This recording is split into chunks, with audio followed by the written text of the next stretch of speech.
Shalom Riverside, selamat berjumpa kembali, apa kabar semuanya? Pada kesempatan ini saya akan membagikan firman Tuhan untuk Pastoral Message edisi bulan Juli. Dan saya beri judul berat sama dipikul, ringan sama dijinjing. Peribahasa ini seringkali kita dengar dan mempunyai pengertian adalah suka duka yang dihadapi secara bersama-sama. Namun saya melihat dari sebuah sisi yang berbeda. Bukan hanya suka duka yang dihadapi bersama pengertian dari peribahasa ini, tetapi ada sebuah prinsip lain di sana, yaitu berat sama dipikul, ringan sama dijinjing. Artinya bagaimana cara kita membawa beban kita itu sangat penting. Berat itu dipikul, ringan itu dijinjing. Kalau benda yang berat kita jinjing, maka kita akan capek, kita akan pegal tangan kita karena salah caranya. Jadi peribahasa ini bukan hanya mengajarkan bahwa suka duka dihadapi secara bersama, tetapi bagaimana caranya kita membawa beban itu adalah hal yang sangat penting, caranya. Saya akan bacakan sebuah kutipan atau kalimat yang berbunyi seperti ini. Ukuran beban hidup kita tidaklah sepenting bagaimana caranya kita membawanya. Ukuran beban hidup kita tidaklah sepenting bagaimana caranya kita membawanya. Artinya bahwa beban hidup yang kita alami saat ini, dan saya tahu di masa pandemi yang panjang ini, beban hidup terasa lebih berat dan lebih kompleks. Dan kalimat tadi berkata bahwa bukan masalah beratnya, bukan masalah ukurannya, tetapi yang paling penting adalah bagaimana kita tahu cara memikul atau membawa beban tersebut. Cara kita membawa beban kita itu sangat menentukan kita akan berjalan seberapa jauh dan seberapa kuat atau seberapa lama kita memegang atau memikul beban tersebut. Saya berikan sebuah analogi atau ilustrasi. Kalau saudara pernah ambil gelas minum yang berisi air, itu adalah sebuah perkara yang sangat ringan. Kita megang sebuah gelas isi air, sangat ringan di tangan kita. Namun jika kalau kita pegang gelas yang berisi air itu dalam jangka waktu 1 jam, maka gelas yang berisi air itu akan mulai terasa berat. Apalagi kalau kita pegang gelas berisi air tersebut di dalam waktu seharian, 1 hari, maka otomatis tangan kita akan capek, tangan kita akan letih dan akan kesemutan.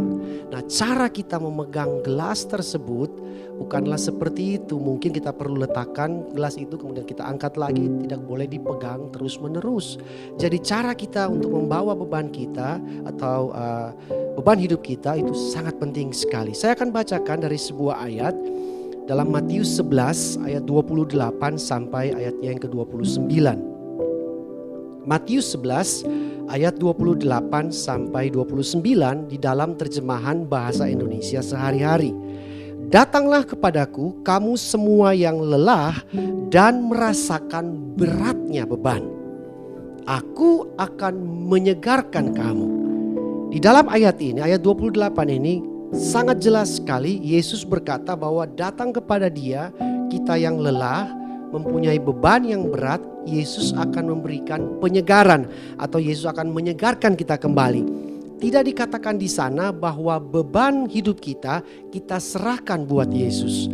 Tetapi Yesus hanya melakukan penyegaran, merefresh kita, memulihkan kekuatan kita. Tidak dikatakan bahwa kita serahkan beban kita kepada Yesus untuk Yesus yang pikul.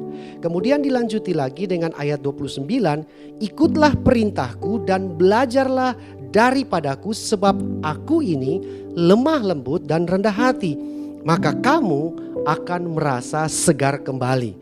Jadi di dalam 2 ayat ini saya mau tegaskan bahwa beban hidup kita tidak diserahkan kepada Yesus untuk Yesus yang bawa. Tapi kita tetap membawa beban kita, tetapi tugas daripada atau fungsi daripada Yesus di dalam hidup kita, Dia akan datang buat kita untuk memberikan penyegaran atau kekuatan yang baru. Kata penyegaran atau di dalam bahasa Inggris I will give you rest, itu artinya berhenti dari sebuah kegiatan atau sebuah pekerjaan untuk supaya kita merecovery atau kita memulihkan dan mengumpulkan kembali tenaga yang baru atau kekuatan yang baru. Jadi kata Yesus akan memberikan penyegaran buat kita adalah sebuah time out atau waktu istirahat di mana kita memulihkan atau menyegarkan kekuatan kita kembali dan bebannya tetap kita yang pikul. Dan bagaimana caranya? Ayat 29 menjelaskan bahwa Yesus suruh kita untuk ikut perintahnya dan belajar daripadanya. Nah, disinilah kuncinya bahwa kita harus belajar dari Yesus bagaimana membawa atau memikul beban hidup tersebut. Yesus tidak mengambil beban itu dari kita, tetapi tetap kita yang memikulnya. Tetapi Yesus mau memberitahukan kepada kita, mengajarkan kita cara kita membawa, memikul beban hidup kita supaya kita tetap segar, kita tetap kuat dan kita bisa berjalan lebih jauh. Jadi kata kuncinya adalah ikut perintah dan belajar dari Yesus. Syarat untuk kita belajar ada dua kata di sana di dalam ayat 29, yaitu lemah lembut dan rendah hati. Lemah lembut dan rendah hati. Lemah lembut artinya, saya berikan pengertian yang paling sederhana dari kata lemah lembut, artinya tidak melawan. Lembut adalah sebuah kondisi mudah dibentuk. Lembut adalah sebuah kondisi mudah dibentuk. Keras adalah sebuah kondisi susah dibentuk. Jadi syarat pertama untuk supaya kita belajar kepada Yesus bagaimana cara membawa beban hidup kita adalah lemah lembut, tidak melawan, bisa dibentuk. Syarat yang kedua adalah rendah hati. Rendah hati artinya mau dengar, mau menerima nasihat. Ya, kalau istilah sehari-harinya dengar-dengaran, ya, orang mau dengar. Kata rendah itu adalah sebuah level ketinggian. Ya, rendah itu adalah sebuah posisi di bawah.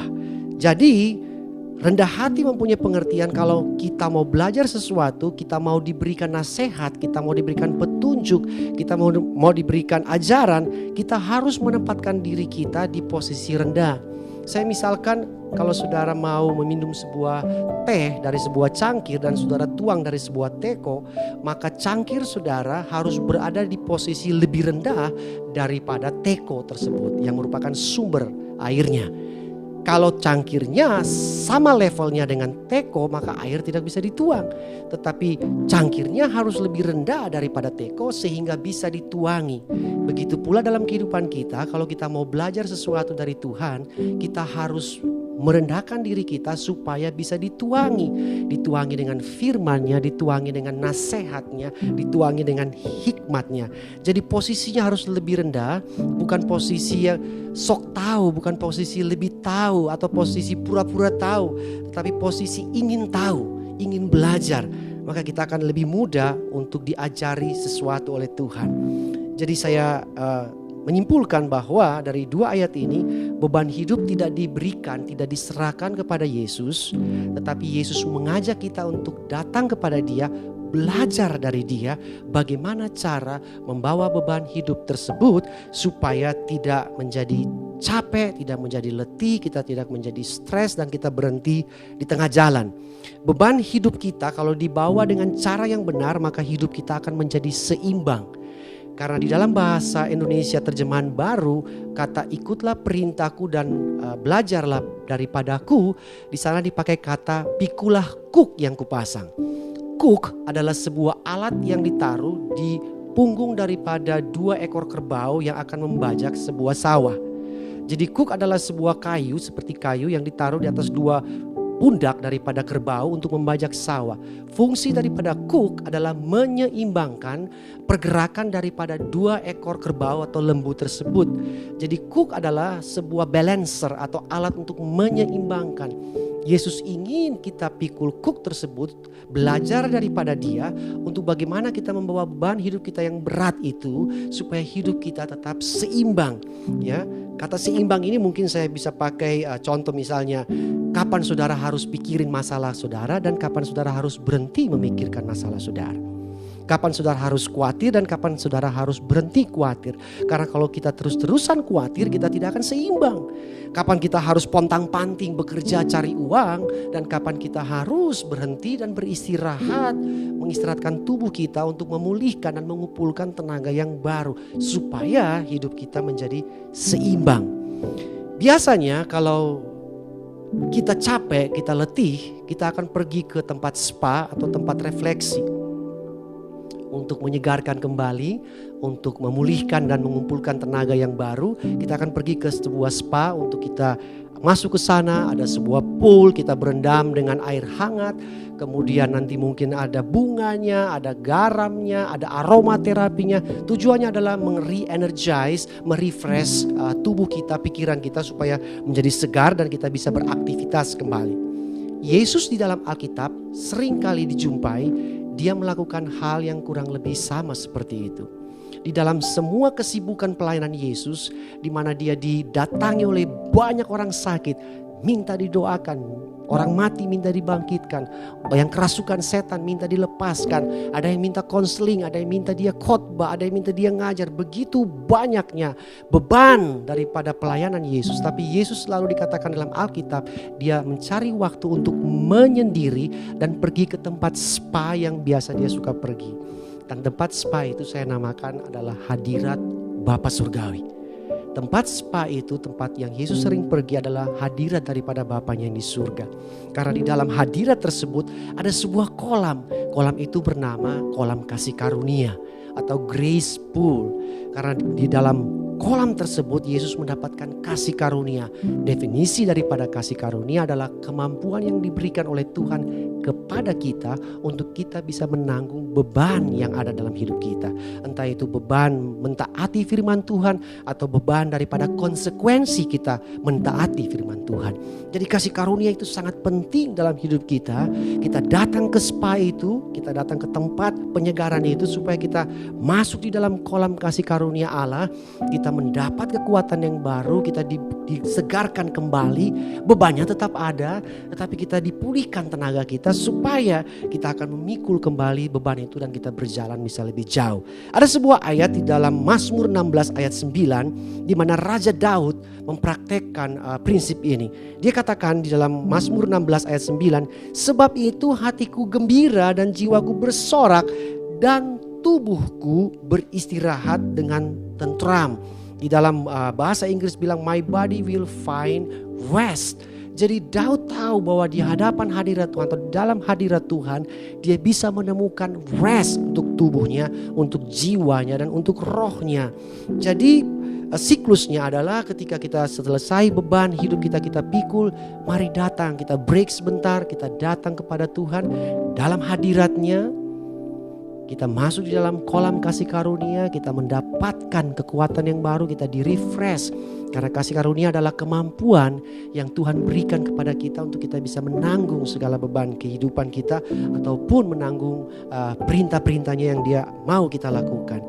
Jadi setelah kita mendapat kekuatan kembali, kita segar, kita pulih kembali, kita pikul kembali beban tersebut dan kita berjalan lagi. Dan waktu kita berjalan lagi sambil memikul beban tersebut, beban kehidupan kita, jangan lupa, Tuhan akan kembali berkata kepada kita, aku tidak akan melupakan engkau dan aku tidak akan meninggalkan engkau. Sekali-kali pun Tuhan tidak akan melupakan dan Tuhan tidak akan meninggalkan kita. I will never forsake you and I will never leave you. Dia selalu bersama-sama kita, side by side, berdampingan, bersebelahan. Jadi dia waktu kita berjalan memikul beban tersebut, Tuhan ada bersama-sama dengan kita. Tuhan berdampingan dengan kita. Sehingga saya ulangi lagi peribahasa tadi yang saya ucapkan di awal, berat sama dipikul, ringan sama dijinjing. Karena beban tersebut kita tidak pikul sendirian, kita bersama-sama dengan Tuhan. Mari kita berdoa. Bapa di surga, kami mengucap syukur buat hari ini, hari yang Tuhan jadikan buat kami. Dan kami percaya, kami yakin bahwa kami tidak sendirian. Karena Engkau berjanji akan bersama-sama dengan kami, tidak pernah meninggalkan kami atau melupakan kami. Engkau berjalan berdampingan dengan kami, sehingga beban hidup kami yang berat pun kami berjalan bersama-sama dengan Engkau. Terima kasih buat pengajaran buat hari ini, bagaimana caranya kami membawa beban kehidupan kami untuk kami selalu datang ke tempat takhta kasih karunia Allah, kolam kasih karunia Allah, supaya kami waktu berendam di dalam kasih karunia Allah, kami disegarkan kembali, kami dipulihkan kembali kekuatan kami. Karena orang yang menanti-nantikan Tuhan akan dipulihkan kekuatannya, supaya kami bisa memikul beban kehidupan kami untuk berjalan lebih jauh lagi bersama-sama dengan Tuhan. Terima kasih, berkati semua umat-Mu yang mendengarkan pastoral message pada hari ini. Kami percaya bahwa Allah tidak bisa dibatasi dengan ruang waktu maupun dimensi waktu.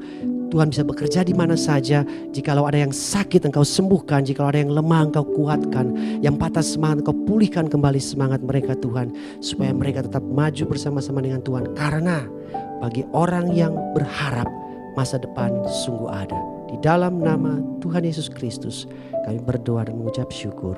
Amin. Tuhan memberkati. God bless you.